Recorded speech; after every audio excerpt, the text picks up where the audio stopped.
Okay, today we're going to do some more elimination with add and subtract. So same idea we were doing yesterday. Remember, you want to look for variables that have the same or the opposite coefficient and figure out if you need to add or subtract. In this case, to eliminate the 3x, we would need to subtract, because 3x minus 3x is 0.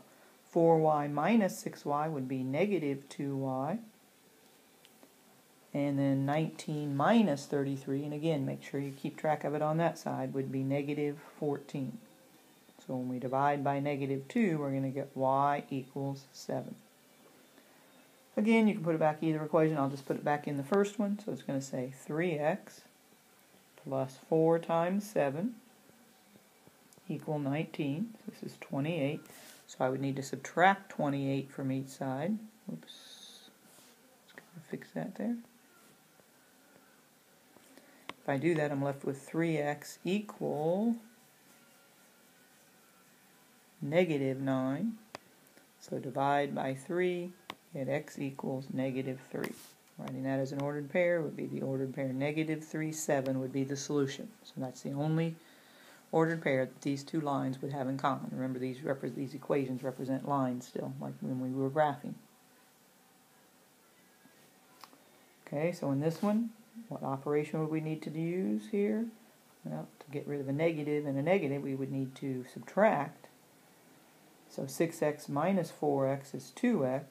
Negative 2y minus negative becomes plus positive, so those would then disappear.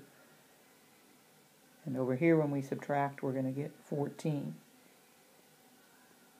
So divide by 2, and you get x equal 7. Again, you can put it back in either one. I'm going to put it back in the first one, so it's going to become 6 times 7 minus 2y equal 32. 6 times 7 is 42, so I would need to subtract 42 from each side, leaving me negative 2y equals negative 10.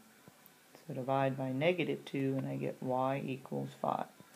So my ordered pair would be the ordered pair 7, 5. Okay, down here it looks like I'm going to need to add. And again, make sure you put this sign out in front so we know what you're doing. You know what you're doing, and I know what you're doing when I look at your papers. 2x plus 4x is 6x.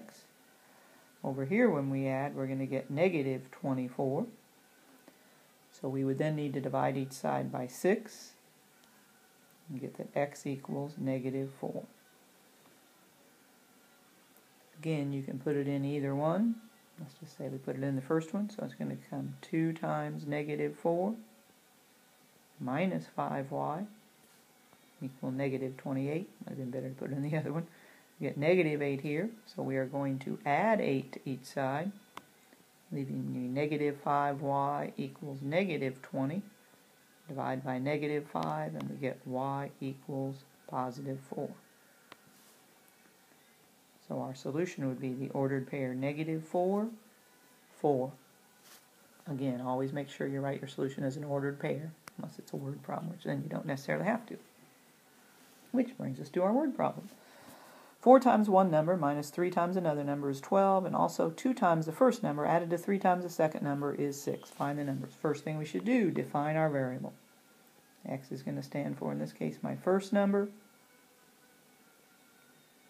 Y equals my second number. 4 times one of them, so 4 times the first one, minus 3 times another, minus 3y is 12. 2 times the first, added to 3 times the second, is 6. So there would be our equation. So what are we going to need to do to eliminate a variable? We're going to need to add the 2. So I'm going to get 6x equals 18. Divide by 6, get x equals 3. Again, let's just put it in the second one this time, so it's going to become 2 times 3 plus 3y equals 6.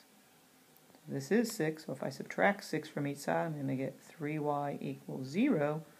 Divide by 3, I get y equals 0. So my two numbers are 0 for y, and x is 3.